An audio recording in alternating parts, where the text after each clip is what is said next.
नमस्कार दोस्तों, home science academy में आपका स्वागत करती हूँ।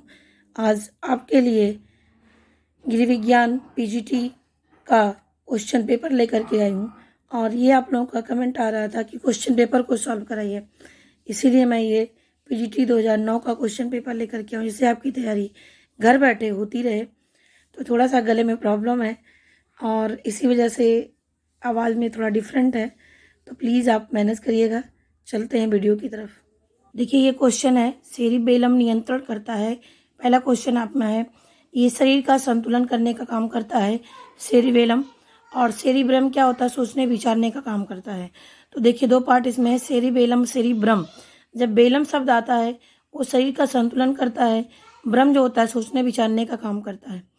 दूसरा क्वेश्चन हमारा है, 3 किलोग्राम भार 3 किलोग्राम भार वाले नवजात शिशु मानव शिशु का भार लगभग 2 गुना हो जाता है कब।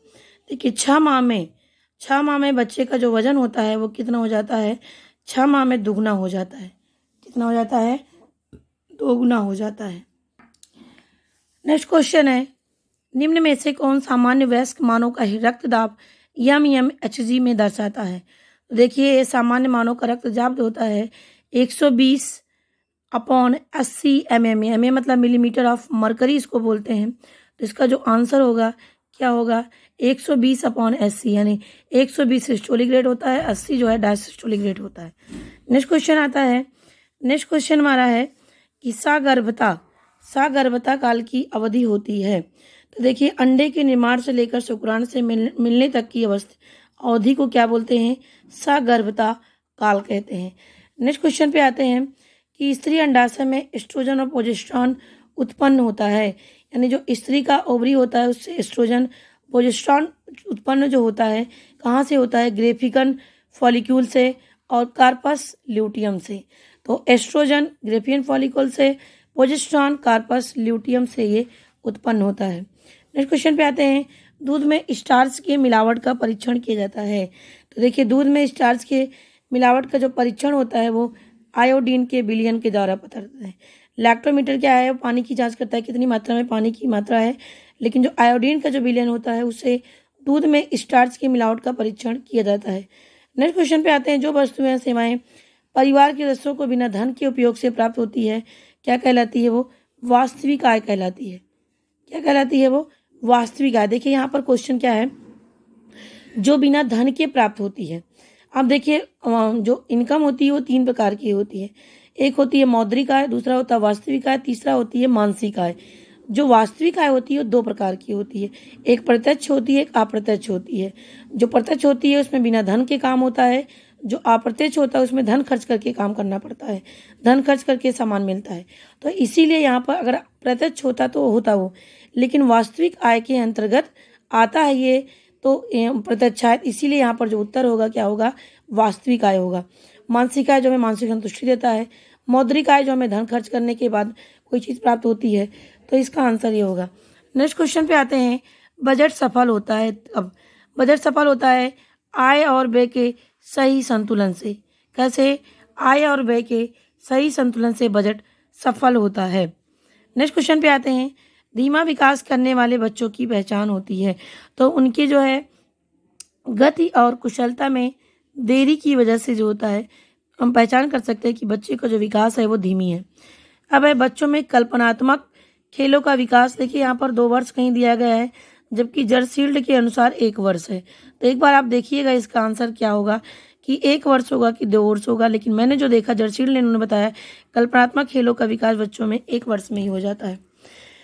आप इसको हमें कमेंट बॉक्स में इसका उत्तर बताइएगा। नेक्स्ट पे आते हैं, ISI चिन्ह किस खाद्य पदार्थों का प्रतीक है कि क्या है कि खाद्य पदार्थ संस्थान के मापदंड के अनुकूल है।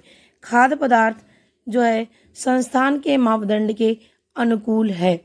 तो ये सब चिन्ह मैंने खाद्य संरक्षण संस्थान जो मैंने उपभोक्ता संरक्षण पढ़ा रही थी उसमें ये मैंने सारा पढ़ाया हुआ है।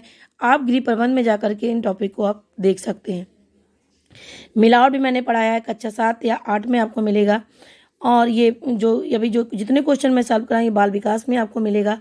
तो ये सारी चीज़ें आप जा कर के देखिएगा पूरा। नेक्स्ट, निम्न में से किस प्रकार का लेखा भविष्य योजना हेतु सहायक है। तो देखिए, वार्षिक लेखा होता है जो भविष्य की योजना बनाना है। साप्ताहिक मासिक नहीं बल्कि वार्षिक रूप से जो होता है यही दिखाता है, लेखा भविष्य योजना के लिए सहायक होता है ये। नेक्स्ट क्वेश्चन पे आते हैं। नेक्स्ट क्वेश्चन हमारा है, परिधान के वस्त्रों के चुनाव में निम्न से किस प्रकार ध्यान देना चाहिए? अवसर, फैशन, क्रियाशीलता कि इनमें से सभी? तो इसमें क्या होगा, इनमें से सभी होगा कि अवसर की देखना चाहिए, फैशन और क्रियाशीलता इन सबको, यानी हमारी किसके अनुरूप है, हमारे है कि नहीं, घर जिस तरह से हमें कपड़े ले रहे हैं वो हमारे आवश्यकताओं की पूर्ति करेगा कि नहीं करेगा। तो इस अवसर के अनुसार, फैशन के अनुसार, क्रियाशीलता के आधार पर हमें देखना चाहिए। नेक्स्ट, सिलाई में ट्रेसिंग विधि प्रयुक्त की जाती है। देखिए ट्रेसिंग का क्या काम करता है, ये एक तरीके से निशान लगाने का काम करता है। ये गोल सा घिर्री होती है, जिधर जिधर लगाते जाते हैं उधर निशान लगाते जाते हैं। तो इसमें से ब्लाउज है, पेटीकोट हो, शर्ट है, तो ये इस तरह से नहीं होगा। मेरे अनुसार जो ये आंसर होगा इनमें से कोई नहीं होगा, क्योंकि केवल निशान लगाना, निशान तो सभी कपड़ों पर लगाया जाता है ट्रेसिंग विधि के द्वारा। और नेक्स्ट आपका आता है, प्रसार शिक्षा स्कूल के बाहर दी जाने वाली एक व्यवस्था है जिसमें प्रौढ़ युवा व्यक्ति करके सीखते हैं। तो देखिए ये आपके लिए आंसर है, इसका आंसर आप दोगे, इसका आंसर क्या होगा? प्रसार शिक्षा स्कूल के बाहर दी जाने वाली शिक्षा है, व्यवस्था जिसमें प्रौढ़ व युवा व्यक्ति करके सीखते हैं। इसका आंसर आप हमें कमेंट बॉक्स में लिख करके बताएंगे। तो ये इतनी वीडियो हमारी है, और फिर मैं नेक्स्ट क्वेश्चंस और साथ में लेकर के आऊँगी।